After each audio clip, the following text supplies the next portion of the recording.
And a very good evening to your good selves. Well, yet again, we are talking bird flu. Proliferation of bird flu outbreaks raises risk of human pandemic. Now, this is according to Reuters,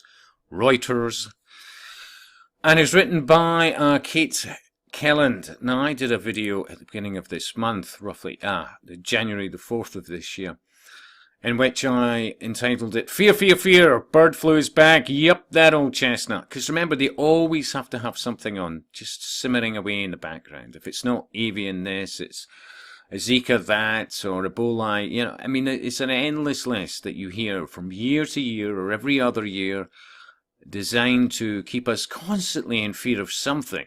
Never mind in between wars and terrorist threats and all the rest of it.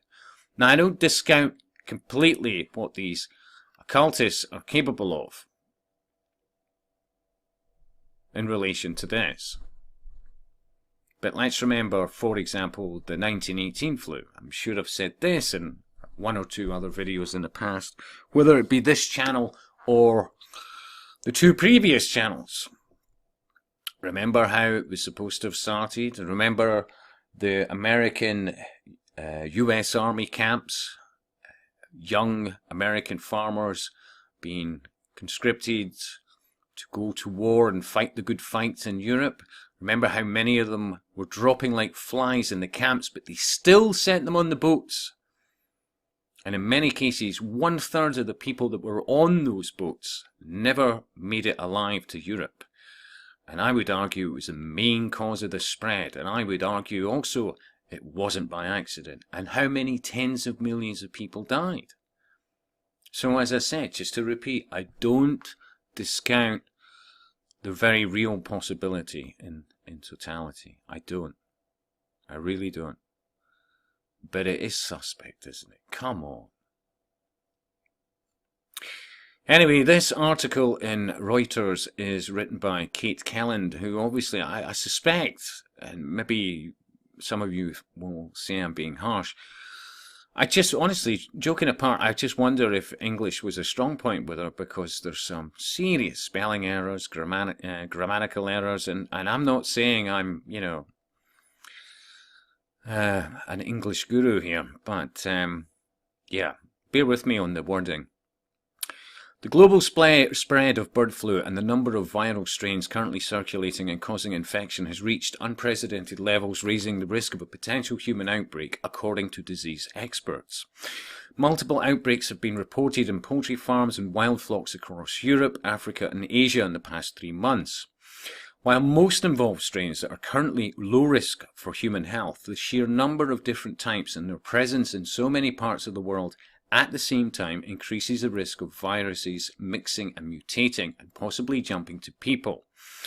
This is a fundamental change in the natural history of influenza viruses. Michael Osterholm, an infectious disease specialist at the University of Minnesota, said of the proliferation of bird flu in terms of geography and strains, a situation he described as unprecedented. Now, please bear with me as I'm reading this, because I think it's brutally written. Global health officials are worried another strain could make a jump into humans like H5N1 did in the late 90s. It has since caused hundreds of human infections and deaths, but has not acquired the ability to transmit easily from person to person. But hey, we'll still do the fear porn all the same. The greatest fear is that a deadly strain of avian flu could then mutate into a pandemic form that can be passed easily between people, something that has not yet been seen. But you know where I'm going. While avian flu has been a prominent public health issue since the 1990s, ongoing outbreaks have never been so widely spread across the world, something infectious disease experts put down to greater resilience of strains currently circulating rather than improved detection or reporting. While there would normally be around 2 or 3 bird flu strains recorded in birds at any one time, now there are at least half a dozen, including H5N1, H5N2, H5N8, and H7N8. The Organization for Animal Health says the concurrent outbreaks in birds in recent months are a global public health concern And the World Health Organization's Director General warned this week the world cannot afford to miss the early signals of a possible human flu pandemic. The precise reasons for the unusually large number and sustained nature of birds outbreaks in recent months and the proliferation of strains is unclear, although such developments compound the global spreading process.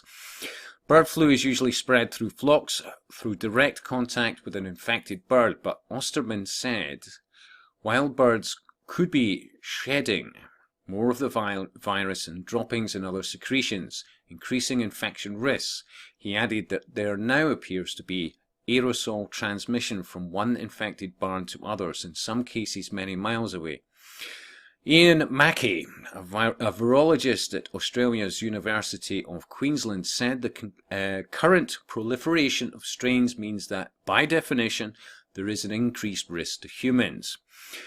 You've got more exposures to more farmers more often and in greater numbers in more parts of the world, so there has to be an increased risk of spillover human cases, he told Reuters.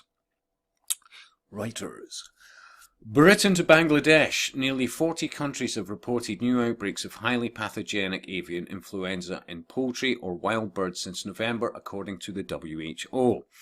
In China, H7N9 strains of bird flu have been infecting both birds and people with the of humans. Oh God, it's so badly written, this. I don't know what to say here, actually. What words will I put in its place? Anyway, human cases rising in recent weeks due to the peak of the flu season there. According to the WHO, more than 900 people have been infected with H7N9 bird flu since it emerged in early 2013. In birds, latest data from the OIE should that outbreaks? I'm assuming what she meant was showed that outbreaks of highly pathogenic avian flu have been detected in Britain, Italy, Kuwait and Bangladesh in the last few days alone. Russia's agriculture watchdog issued a statement describing the situation as extremely tense as it reported H5N8 flu outbreaks in another 4 regions. Hungarian farmers have had to cull 3 million birds, mostly geese and ducks. These come on top of epidemics across Europe and Asia, which have been ongoing since late last year, leading to mass culling of poultry in many countries. Which, before we go any further, must be adding to the pressures on the average everyday Joe Bloggs out there who is just trying to make ends meet and eat. And I wonder about that. Call me cynical. Strains currently documented are circulating, I think I've read that. In Africa, which experts say is especially vulnerable to missing flu outbreak warning signs due to limited local government capacities and weak animal and human health services, H5N1 outbreaks have been reported in birds in Burkina Faso, Cameroon, Ghana, Nigeria and Togo. H5N8 has been detected in Tunisia and Egypt and H7N1 in Algeria. The United States has, so far this year, largely escaped bird flu, but is on high alert after outbreaks of H5N2, a highly pathogenic bird flu, hit farms in 15 states in 2015 and led to the culling of more than 43 million poultry. Ah, jeez. And I bet only a tiny fraction of them had anything. David Nabarro, a former senior WHO official who has also served as UN System Senior Coordinator for Avian and Human Influenza, says the situation is worrying. For me, the threat from avian influenza is the most serious to public health because you never know when, he told Reuters in Geneva. Anyway, he goes on to say various other things, right? But look forward to more of this. As I said in that vid, dated 4th of January, which, as I said, I will leave underneath this vid. As always, I look forward to your views, and if you have any interesting links, feel free to fire them in there. My apologies, I could have possibly read this better, but it really is quite distracting when it's so, well, I would say badly written, and as I said, the spelling, and, well, An endless list. Anyway, I'm babbling, so I'll speak to you soon.